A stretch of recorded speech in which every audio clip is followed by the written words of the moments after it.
Today's topic is natural vegetation and wildlife. So first of all, we will discuss that what is natural vegetation. So if we talk about natural vegetation, so it's so many plants that would grow, right? That would grow in different areas with the absence of the human influence, right? They doesn't need human beings, right, to grow themselves. Uh, we all know that if we talk about India, so climate, soil, temperature differs from area to area, right? So we will see different type of vegetation in different areas, right? Because as I told you that in different areas there are different climates and soil, right? Then, which are the factors, right, which affect natural vegetations? So mainly there are three types of factors. First is relief, second is climate, and third one is latitude and altitude, right? So in the relief, land and soil, right? So land and soil means as we already discussed that all the areas, right, in all the areas of India or in Gujarat, right, land and soil is different, right, land and soil is different from area to area, right. So natural vegetation, we will see the varieties in the natural vegetation, right. Next, it is climate. So if we talk about the climate, so there are different temperature, precipitation, sunlight. So temperature means you all know, right? What is temperature? Temperature is some like hotness, right? Somewhere it is very low, somewhere it is very high. Okay. Then if we talk about precipitation, so it is a kind of air blowing in a very speedy its rapidity. Then third is sunlight, right? Sunlight is also low, high from area to area, right? So all these factors affect the natural vegetation. It could be according to these factors, it could be very different, right? And the last one is latitude and altitude. So it is according to the our equator. Then, as we discussed that there are different factors which affect the natural vegetation, right? So we will see a different kind of vegetation in different areas, right? So there are different types of forest. So mainly, if we talk about the forest, so it has been classified into 5 types, right? So first is tropical evergreen forest, which is also to be known as rainforest. The next one is tropical deciduous forest, which is also to be known as monsoon forest. Third is tropical thorn forest and scrubs. Fourth is mountain forest, and fifth one is mangrove forest.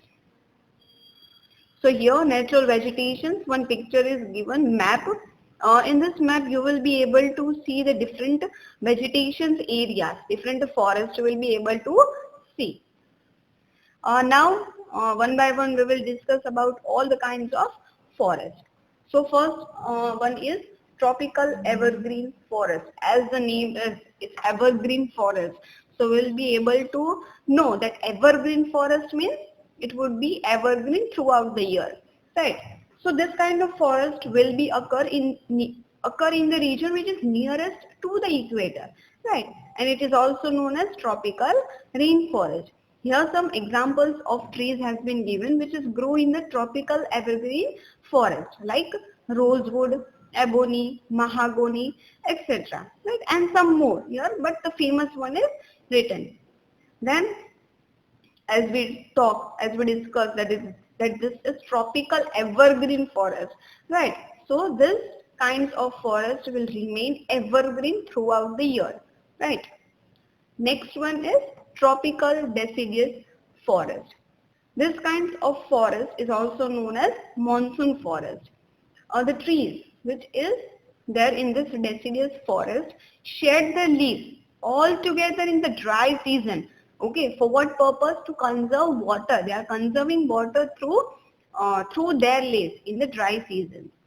Some famous trees which are found in this tropical deciduous forest are sal, teak, neem and sesame, right? Then the famous animals which could be seen in the tropical deciduous forest are tigers, lions, elephants, langurs and monkey. Third one is tropical thorn forest and scrubs. So mainly this kinds of forest will be able to see in the area which are getting the rainfall less than 70 centimeter. Right.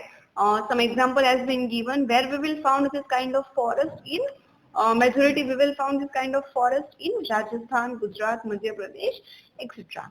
Right. Some examples of the trees has been given which is growing in this kind of forest is Acacia, date palm, cactus and different kind of shrubs and grasses are found in this tropical thorn forest and scrub. Right. Then the last one is mangrove forest. So mainly this kind of forest is found in the coastal area where mud and silt, right? Mud and silt is getting accumulated, right? Where this kind of mud and silt is found in the majority values. In these places we will find this mangrove forest. And evenly it is found in the delta region. So what is the delta region? So delta means deltas are the wetland that form as rivers, empty their water and sediments into another body of water. Right. So these are the areas in which we will find this mangrove forest. And the best example of the mangrove forest is Sundarban forest. Right. Now we all know that day by day there are so many things which is affecting flora and fauna, right? You all know the flora and fauna which is natural vegetation and wildlife, right? So governments are taking some steps to protect our flora and fauna. So here some points has been given, some steps has been given, right, to protect the flora and fauna. So what are they? So first one is Indian Wildlife Act has been passed. Right. What is the meaning of Indian Wildlife Act? The act to protect, right? To protect our wildlife. Then biosphere reserves were established. In the biosphere, they can conserve the wildlife animals in a very proper manner. Right. Third one is periodic census. Right? We all know as the human census is happening after every 10 years to check out the population of the human beings. Right. In the same way, in the periodic census of flora and fauna, means they will count the population of wildlife. Right. So we will get to know that the wildlife or some special varieties of the fauna is increased or has been decreased. Right. Special projects like Project Tiger, we all know that day by day tigers, the ratio of tigers has been decreasing. Right. So some special projects they have started for the conservation and for the increasement of the tigers. Right. Then the last one is hunting of wildlife is banned. Whoever who will hunt the wildlife, he or she will get the punishment through the government. Clear? Here some wildlife sanctuaries has been given in this picture. Some national park has been mentioned in this picture. And the last, some biosphere reserve has been mentioned in this picture. Thank you.